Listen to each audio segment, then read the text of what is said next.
Hi guys, আমি নুননবী আপনাদের মাঝে আবারও নতুন একটি ব্লগ নিয়ে হাজির হলাম। যেহেতু আমরা প্রথম ট্রেনটি মিস করি লালমনি থেকে দিনাজপুর যাওয়ার ক্ষেত্রে, তাই দ্বিতীয় ট্রেন কোনোভাবেই মিস করা যাবে না। এই ট্রেনটি হচ্ছে ঢাকাগামী ট্রেন।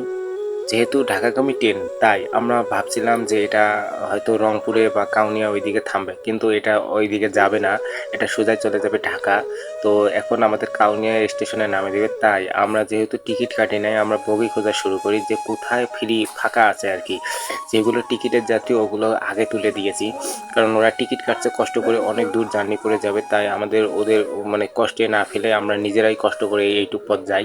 তো অবশেষে আমরা বগি খুঁজতেছি যে কোনটায় ফ্রি আছে, যেটা ফ্রি ফাঁকা আছে ওটাতে গিয়ে উঠবো।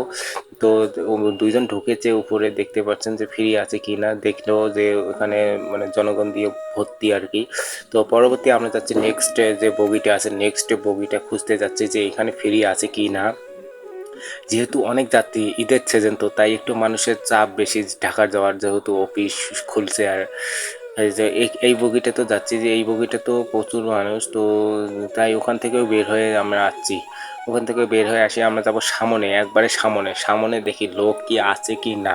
যদি লোক কম থাকে তাহলে আমরা চড়বো, আর যদি লোক কম বেশি থাকে তাহলে আমাদের ওখানে ওঠা যাবে না, কারণ যদি টিকিট চেক করে আমরা ধরা খেয়ে যাব। ফিরি ফিরি যাওয়ার ক্ষেত্রে এভাবেই মানে চোরানুকা করে যাওয়া লাগবে, কারণ আমরা টাকা দিতে পারবো না। কারণ টাকা দিতে গেলে আমাদের 300 টাকা দেওয়া লাগে। তো যেহেতু আমরা 6 জন, তাই একটু মানে বিরক্ত হয়ে গেছি সবাই। এতক্ষণ রেল স্টেশনে হাঁটলাম, কোনো সিট পাইলাম না, কোনো বগি পাইলাম না। অবশেষে আমরা বেশ সামনের একটা বগি পাই, ওই যে বগিতে গিয়ে উঠি। উঠে দেখতে পারছেন যে এগুলো খুবই এসি এসি কোচ আর কি। তো সবাই ছবি তোলা নিয়ে ব্যস্ত, যেহেতু ট্রেনে চড়ছে ভিআইপি ট্রেন। তো অবশেষে আমাদের ট্রেনটি ছেড়ে দিয়েছে। তো অনেক স্পিডে যাচ্ছে, তো স্পিডটা আপনাদের একটু এখানে কম দেখা যাচ্ছে, অনেক স্পিডে যাচ্ছে। তো এখন আমরা উম, প্রায় 1 কিলো পার হয়েছি, তো দেখতেই পাচ্ছেন।